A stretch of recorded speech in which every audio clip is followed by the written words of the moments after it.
Hi guys. Okay, so what we're going to do is take a break from Google Analytics and we are going to jump into experimentation and testing. Experimentation and testing does have to do with your website, of course, hence the class being Web and Social Analytics, and it does have to do with analytics, but it does not require you to use any kind of analytical software.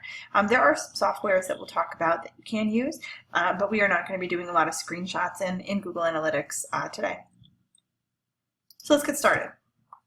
So this is a typical map of a 5-page website, and one of the problems that we run into is the fact that the web has become very complex.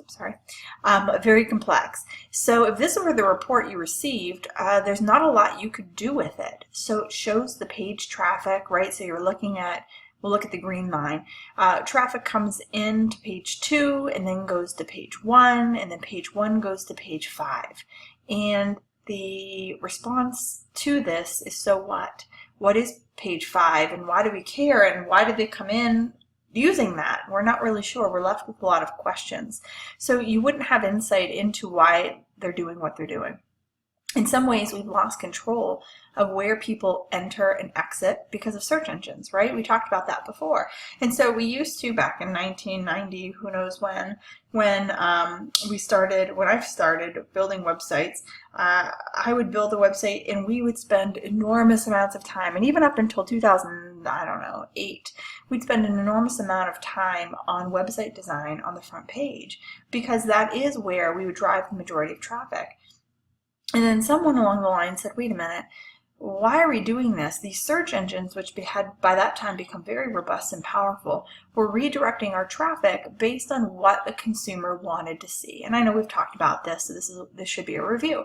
But we no longer can really control where people come into our site. Now what we can do is, as they search for things, we can customize landing pages. So if we want people to go, they're looking for t-shirt design, we can have them go to our t-shirt design webpage. Or landing page, but we would not send them to the front page of our website, of course, because they would bounce. They don't see what they're looking for and they would leave. So we've in some ways lost control. So it's even more so important to understand why you can improve the experience, why people are coming in, why people are looking at a particular page and then going to another page, right? So another person, using the red line here on the screen, started at page 1, started at our home page, and very methodically moved through the web page exactly in the way that maybe we had intended, right? Page 1 to page 2, page 2 to page 3, page 3 to page 4, page 4 to page 5. But now, very few, maybe 10% of your traffic might do that if you're lucky. So we have to be more nimble, but we also have to have a better understanding of why they're coming to our page and whether or not their goals are being accomplished. So when you ask why people are there, you are really getting to understand their primary purposes, right? The website itself, this one that you're looking at, was only developed for e-commerce purposes. And so keeping that in mind, and I'll read these to you in case you can't read them. I'm not sure how big these show up on your screen. But we have over here, researching products, looking to purchase products, product or service support, check your product order and status, to register my product, update my email account, and then the infamous other. And one of the questions that we ask them using this, the blue, or it looks almost purple on my screen, is yes, their goal was accomplished. So, you came here. Why did you come here? They came here to research products. And then the next follow-up question was, were you able to complete your task? And so in researching products, 76% of people said yes, they were. And 24% of people said no. But even with this, we don't know why, right? But here's what's absolutely terrifying to me. This website, again, totally e-commerce. And so their intent was to purchase a product, which is what we want them to do. Only 56% or 55% were able to do that. So almost half of the people were not able to accomplish the primary objective of this website. Okay, and so, you might even add these together, right? Because they research and they look to purchase. That's scary. The other, I'm looking down through here. We have this whole big realm of, like I said, other. And whatever this 25 or this group of people are coming here for, 25% are not able to are able to meet the objective, but 75% of people are not able to. And so understanding, or better understanding, what this other is might help reduce this and increase some of these things as well. So again, for this site, a minority, 37% really, if you take the two, are there to buy. A large chunk of people are there to do completely different things. And this, again, website was designed to be an e-commerce site. And so if, we'll talk about hippos in a second, but if your most important person, so maybe that's your chief marketing officer, if they think that the people are only coming to the website to purchase a product, right? And we'll even lump in support, boom, over, and that's it. We have an issue, right? Because they're really coming here to do all of these other things. And so the traffic to your website is not just people purchasing products. So we want to always keep that in mind as we design our site. So one of the cases, I guess, or the case that I can make for you for experimentation and testing is that it's hard because we don't know what we don't know. And so the case for experimentation and testing is being able to do some experiments, being able to run some testing, assists us in learning information, just like we saw on that other slide, that we might not have known. We might not have known people were coming there to do all those other things, or had thought about it. They all make sense, other than the other column, they all make sense once I understand it. But that whole group of things that they're doing, I might not have thought about and wondered why my conversion rate was low with all this traffic. Well, it's because we have our customers that we've already acquired, they're changing their email address. And so we want to make sure that the experience, even if it's for a heavy e-commerce site, is good for all of our users, not just the people that we want on the site, maybe to purchase the product. So when we look at this, one of the things that we want to think about, and in the first graph here, this represents the average conversion rate, which is 2%. And green is the opportunity pie. And so you say, okay, what I'm going to do is focus on the green. I'm going to, really, really dive in here. I have so much opportunity here to convert a higher rate and make more money, or make more sales, or get more people aware. And that is true. If you just convert some of the green, you're going to make major cash. But in reality, the problem is much more complex. So if you take out the bounces, the pie shrinks, right? Your opportunity shrinks. And then maybe you go in and you clean up the data and your pie shrinks even more. And then if you take out the people who never intended to buy, as we saw in the chart a couple slides ago, the pie shrinks even more considerably. And so now the green is pretty small. And so if your chart looks like the last one, which it can, your problem is very challenging, because now we have all these non-convertible people coming to our website, and our opportunity for conversion is very small. And so you just want to keep that in mind, and that's why understanding who's really on our site and what they're really doing helps us be better analysts. And so, the odds are against you, I guess, is the easiest way to say this. But it doesn't mean, going back to last week's module, it doesn't mean that you stop, because 1,000 little things will equal, 1,000 little things can equal 1,000% gain. And so we want to continue to work on this. But please know that, the pie isn't as big maybe as we think it is. One of the other problems that we run into is that the hippo decides what's going to happen on the website. In case you haven't heard this term, hippos are the highest paid person's opinion. And so the highest paid person comes in and they say, here's the front page of the website that I like. And so then everybody goes, oh, okay, yeah, that's the one we like too. Is the highest paid person objectively looking at your website? No. In fact, typically company employees are too close, all company employees are too close to be a proxy for what the customer wants on the website.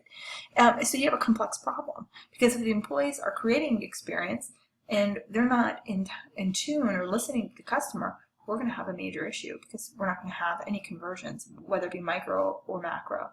And so what's going to improve the experience? Relevancy, right? Customer relevancy improves conversion. The more I can connect it to the customer and what they want and what they need and what they believe and why they're there, the higher their conversion rate is going to be. It makes sense. If you go to a car website and there's no cars there, you're not going to want to stay. We want to make sure that if you're interested in a car, that it's not only about the macro conversion of being interested in a car and buying a car, but it's also about the micro elements, right? The micro conversions. So you want to customize your car. You want to make sure that the car has safety features. You want to do some research on the value of the car and its sustainability. So all of those things are important to the customer. And that relevancy to you is what's going to help you improve your conversion rate, period. So experimentation and testing is really important. If you use experimentation and testing, you're basically creating what we call an ideas democracy, because you give customers a real voice in what's going on the website. And this helps, it helps with, should you have a green or red button? We would sit around in marketing and we would decide. We had a 50-year-old man and a 50-year-old woman, and we had a 20-something, young woman, and we had some interns who were in college, and we had me who was in their early 30s, and we were making decisions for a 15-year-old and what they would want, because it was an academic website, right? So we're trying to drive applications. And at the end of the day, even though we might have been hip and cool and awesome and really felt like we had a grasp on things, we didn't have a grasp on our particular consumers because we didn't ask them. And so by doing this, by doing experimentation and testing, the benefit is that you really tap into your customers. You also get this increase of creativity, because there's this surge of ideas that come in that you might not have even thought about. Companies would be very risk averse. Oh, so this is one of the other things I guess I should lead into this. There was no way to control for risk up until recently. And so what would happen is the businesses would want to test their web pages, but there was no way to control for risk, because you would change your homepage that you thought was beautiful to see if people liked it, if it improved conversion rate. What happens if it tanked? In the middle of an admission season, I couldn't risk that. But that's when we had the most traffic, of course. And so now we can control for risk, because what we can do is, our beautiful homepage that we love so much, we can also deploy another homepage, homepage 2, that we want to test. And what we can do is we can send 10% of the traffic there, and 90% of our traffic is going to go to the main page. And what that allows us to do is scalable testing, which is the scale part here, scalable testing very quickly. We can wait, and I'll show you in a little bit, we can wait until we have a statistically significant sample, and we can learn almost immediately. Some of these tests only take a few days, and we can know because it's statistically significant to scale. So things have dramatically changed. You'll hear this as you start entering the workforce, because there's still these folks out there who say, oh, that's too risky, we can't do this. No, it's not risky, and in fact, the benefits outweigh the risk, and you're not being smart. I'm trying to say this in a very politically correct way. You're not being smart if you're not testing, because you might be missing ideas that you didn't even know were out there, or you might have, you might put out an Ajax page and learn that the conversion rate for that page is 40% higher than your current homepage. And your homepage is fine, but this page is better. And I'll show you some other things that have happened and some real live examples in a little bit. But the bottom line is that you can create experiences that connect with your customers. How do I know that? Because they told me. So we're going to start with we're going to look at two different types of testing. The first is something called A/B testing. And so if you're in marketing, you've probably heard of A/B testing, because we use this methodology in any kind of market analysis. And so again, being a big proponent of experimentation and testing, what my goal here, just to reiterate, it's to improve conversion rates. And so for Skype here, they were looking to improve their conversion rate. And so they took a look at these three different front pages, these three different pages that they wanted to get people to download Skype. That was their main goal here. They wanted people to download Skype.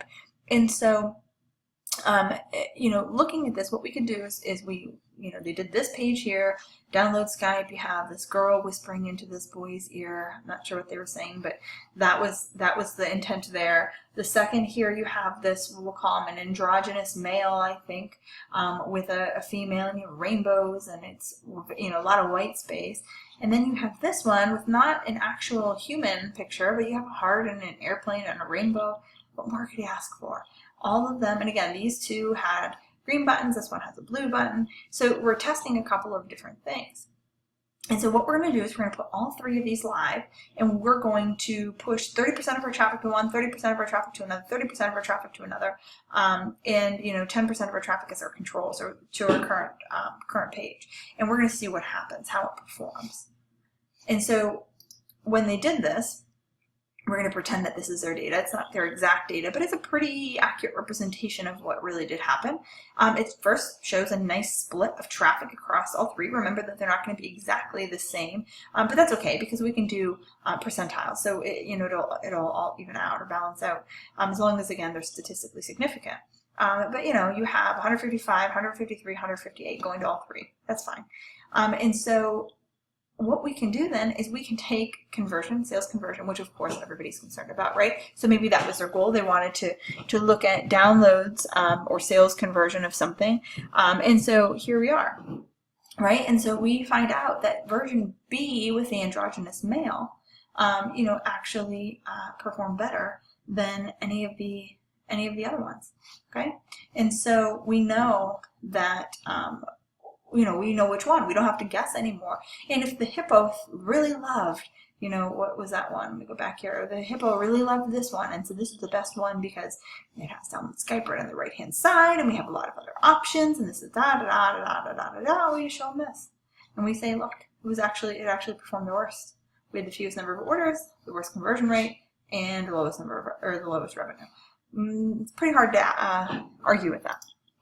So it settles bets, right? Because it doesn't have to just be hippos and deciding on major page redesign. It can be something like this. This is your current page, and you say, gosh, this page is really long, and you're sitting there as a marketing person going, I don't know if people are going to scroll all the way to the bottom. So you say, let's test B. But then, people argue with you and say, all right, we're going to do a control C. And you can actually go out to your consumers and ask them which they like better.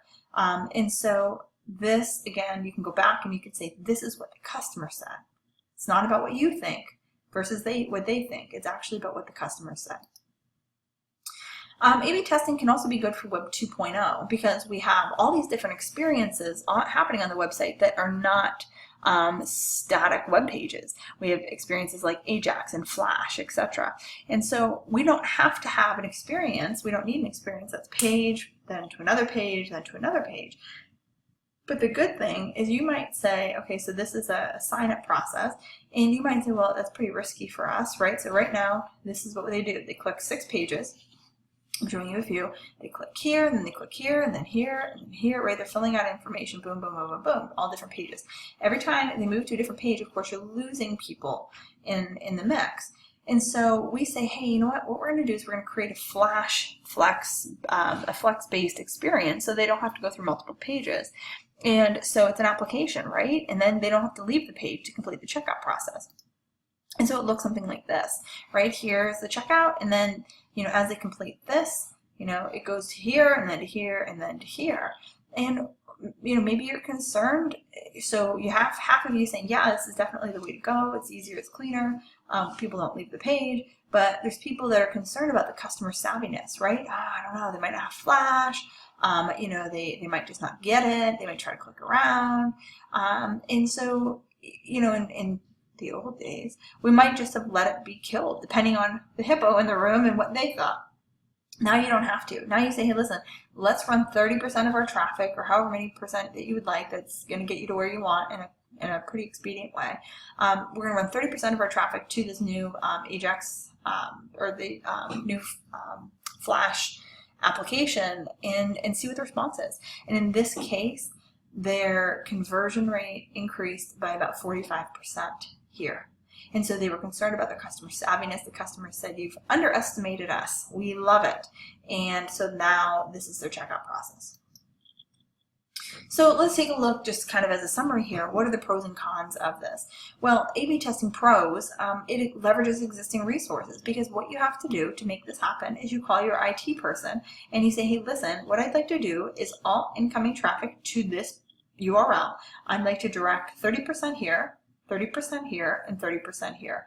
10% stays you know, on our current website. That would be the example of Skype. We might only be testing 2, just like in the application with the sign up. So you have, you know, you don't have to do 50-50 either. You might only send 10%, you might send 30%, and then leave 70% going to your normal or old way of doing things. You can get going quickly, right? So take the IT person out to lunch, wine and dine them, ask them for a favor, and then you're off and running.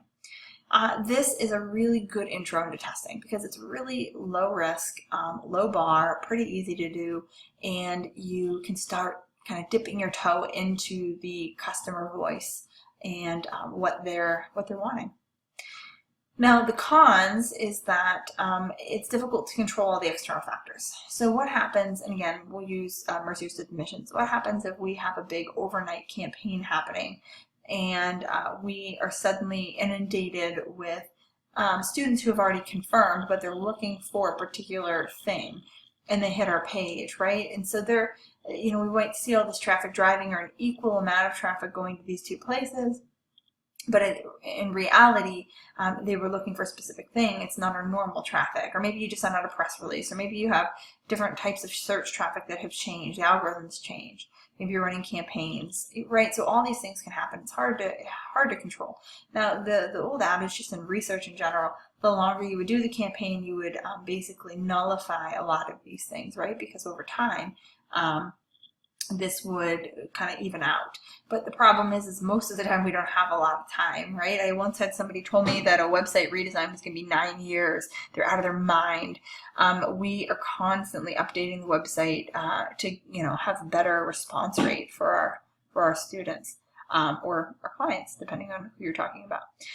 It's limiting because it takes an intensive amount of time. Those Skype pages, to design 3 different functioning pages, not 3 graphic design pages, but 3 different functioning pages that you're going to want to drive traffic to, is challenging. And what happens if I wanted to test 7 different pages, right? So I want to test the home page and the academics page and the calendar page and the athletics page, and I want to test all of them. I want to get customer voice on all of them. Well, that's, you know, let's say 7 times 3, 21 pages. So you're now having design 21 pages. It's very monotonous. It's very slow moving. And that, because of that, it can be very limiting. So a lot of times what we'll do is just change simple stuff. We don't change a lot of the navigation, and we try to keep it pretty simple. But there's a solution to this, because there's something called multivariate testing, or MVT. And what MVT does is it takes certain areas, like the one highlighted here, and the one highlighted here, and the one highlighted here, and it says, hey, listen, I'm going to upload images or text that I want you, computer, to randomly assign their JavaScript tags. For those of you who are more technical, these are JavaScript tags, and I'm going to tell the computer, hey, listen, the database, I want you to randomly display different things in each of these boxes, okay? And so you might have 4 different views here, 4 different here, 4 different here. And what it's going to do is rotate and add together all the different combinations that can possibly be with these images and text. And so, you know, in this website, maybe their goal is to see what's the best way to sell 100 roses. Maybe your hippo says, wait a minute, whoa, where's the buy now button? It's not even on here. There's no buy now button. We have to have it. We should probably put it right here, really big, flashy, right? Arrows, all that jazz. Don't ever do that, by the way. You know, your communications people are saying, oh, we're losing, or marketing people, hey, we're losing this white space. We really could put more copy in here to drive action. Down here, you know, is this the most effective use of this space? Is this the right picture to be using? You get the idea. So again, what we do is we build JavaScript tags into each of these, and then we upload content or the creative that you want to test, and then we let the computer do our work. And so here's an example, and there's 3, 1, 2, 3, of different variations of what could be. And so you can see that the picture, we'll just stick with this, right? And so they decided that one of the images was this lovely young lady with the roses, okay? The vase wasn't selling it. You know, this lady needs to be added. Let's see if that helps. Okay, so we have the typical vase. Oh, we see her again. This was the original, or I'm sorry, this was, no, none of these are the original. Just kidding, we saw the original. So then also in this, we said, okay, here's the copy. We want to put copy here. You can see the copies here, the copies here, and then down here you can see that this one does not have a little green. This does too. Okay, and then what we can do is we can run data. And so here's an example from one of the softwares that you can use to do multivariate testing. And there's a lot of them out there. Some of them are more expensive than others. But in this particular multivariate testing software, we can see that combination number 5, which happened to be the one with, whoops, I believe it happened to be this one, the one with the woman and the little green button plus the copy, won. And we can see that we've already reached statistical significance of 99%. That's pretty high. Usually we might be looking at 95%. So we see that these two have reached statistical significance. And then we look over here, here's the chance that they're going to beat all of them. And it's 55%. And so that's pretty good, better than half. And then the improvement to the conversion is 14.3%. And so that's pretty significant. It's a pretty significant jump to the original, or even over all of them, right? And so what you typically see here is that the original, or what you don't typically see, that you are seeing here, is that the original is actually being beat by all of them. Usually you have a few that beat it and a few that don't, but in this case, this original was pretty bad. And so we have all of these beating by different margins the original. And so again, we wait for statistical significance and then we can make some decisions. Here's another example of the data that you would get, the analysis that you would get. People really underestimate MVT, but excuse me, not only do you get feedback of the combinations, you also get content analysis. This is not just about the images or the combos in general, but you also can get feedback on those particular elements that have changed. And so they have testimonials. That's the copy at the top. And what we found is that the testimonials crushed the original. This was the big thing. So we had a 6.96% or 8%, I can't read that last number, observed improvement. Chance to beat the original, 99%. Chance to beat all, 99%. Wow, this is definitely something that we want to do. Also not too shabby, 95% chance that it's going to beat the original and beat all was the one with roses. So if I were redoing it, these two things would definitely be on my list to consider. Okay, actually the order now button performed really poorly. So that was my hippos idea, and I just cut it off. You can't even see it down here. Here's the original. Down here is the order now button. It was terrible. So we right there is the little, I think you can see that little line. So we definitely don't want to do that because it did not beat the original. It was below the original. Another thing, or another example, is Picasa. Picasa ran a test to see if they could improve, and Google's always good about this, right? If they could improve people trying Picasa. Now, this isn't a terrible site, or it wasn't a terrible site. Try Picasa now stands out, but Google said, hey, let's see if we can do it better. Google's infamous for doing this. And so what they did was they ran some JavaScript